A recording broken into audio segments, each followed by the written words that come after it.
அ நம்ம இப்போது நேற்று நான் கேட்டிருந்தேன் இல்லையா அந்த கெஸ்ஸுல இந்த செயின்ட் யார் அப்படின்னா செயின்ட் எமிலி டே வியலார் அப்படின்னு சொல்லக்கூடிய ஒரு செயின்ட்டு.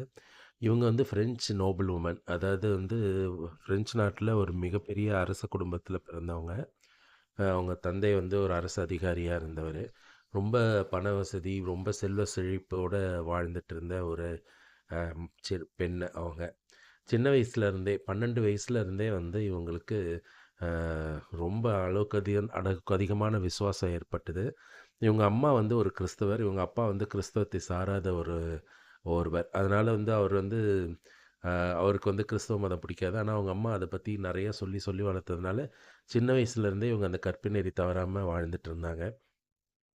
கொஞ்ச நாள் கழித்து அவங்க அம்மா அப்பா இறந்ததும் இவங்க என்ன பண்ணுறாங்க, இவங்களுக்கு நிறைய சொத்துக்கள் இருக்குது. இவங்க தாத்தாவோட அந்த ஹெரிடிட்டி சொத்து அதெல்லாம் இவங்களுக்கு கிடைக்குது. அதை வச்சு இவங்க வந்து ஒரு சபையை தொடங்குறாங்க.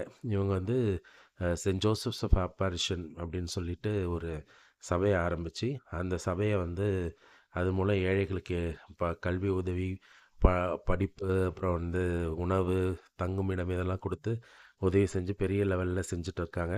அந்த ஊர் பிஷப்பும் வந்து இதை வந்து அப்ரிஷியேட் பண்ணிகிட்டே இருக்கார்.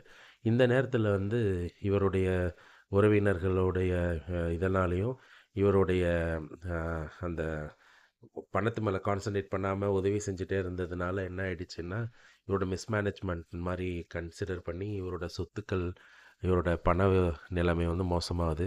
இதை அறிஞ்ச ஆயர் வந்து இவருக்கு வந்து கடும் கோபம் அடைஞ்சு, ஏன்னா இவர் வந்து அந்த ஃபினான்ஷியலாகவே ரொம்ப கஷ்டப்பட்டுட்டு இருக்கும்போது இவர் எப்படி சேவை செய்ய முடியும்னு சொல்லிட்டு இவரை வேறு ஊருக்கு போய் அங்கே நீங்கள் ஸ்டார்ட் பண்ணுங்கள் உங்கள் ஆர்டர்ன்னு சொல்லிட்டாங்க.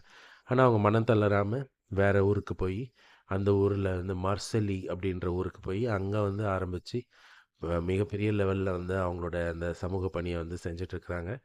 அவங்க ஊர் எந்த அளவுக்கு ஃபேமஸ் ஆச்சுனாக்கா, கிட்டத்தட்ட நார்த் ஆஃப்ரிக்காவிலேருந்து பர்மா வரைக்கும் வந்து அவங்களோட சபையை வந்து எஸ்டாப்ளிஷ் பண்ணியிருக்காங்க. 5 கான்டினென்ட்டில் வந்து அவங்க சபை இருக்குது. ரொம்ப கஷ்டப்பட்டு உழைச்சி மிகப்பெரிய சேவை செஞ்சு வாழ்ந்து மரித்தவங்க. இவங்களோட உடம்பு இன்னும் அழியாமல் இருக்குது. இவங்கள வந்து போப் 12ஆம் பயஸ் தான் வந்து இவங்களுக்கு புனிதர் பட்டம் கொடுத்தாரு. இவங்க இறந்த 4வது வருஷமே இவங்க உடம்பு தோண்டி பார்க்கும்போது அழியாமல் இருக்குது. அது இன்னும் பாதுகாக்கப்பட்டு வருது. பலவிதமான பொலிட்டிக்கல், ஃபினான்ஷியல், ரிலீஜியஸ் ரிலேட்டடாகவே பலவிதமான கஷ்டங்களை அனுபவித்த ஒரு தனி பெண். இன்றைக்கி அவங்க புனிதை. Praise the Lord.